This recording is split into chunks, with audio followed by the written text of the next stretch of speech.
Agar et Ismaël se retrouvent dans le désert. Et dans le désert, la Bible dit que l'eau manquait.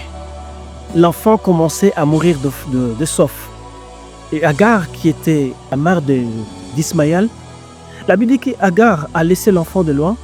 Il a regardé parce qu'elle ne voulait pas être témoin de la mort, ou du moins on peut dire le suicide de son fils. Agar pleura. Et ce qui est étonnant, je n'ai pas vu dans la Bible où on a dit que Ismaël, l'enfant, pleura.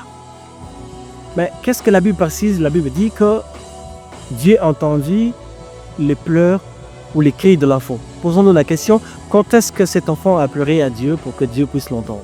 Seulement c'est sa mère, Agar, qui avait pleuré, qui avait crié. Mais Dieu est arrivé à entendre, à déceler les cris qui remontaient du fond cœur de l'enfant.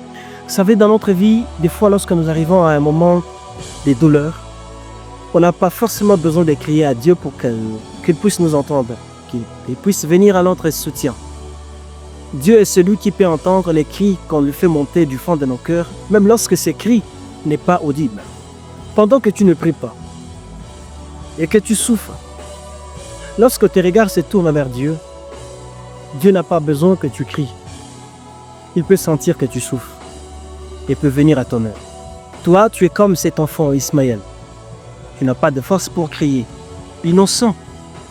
Mais Dieu entend et Dieu voit ta souffrance.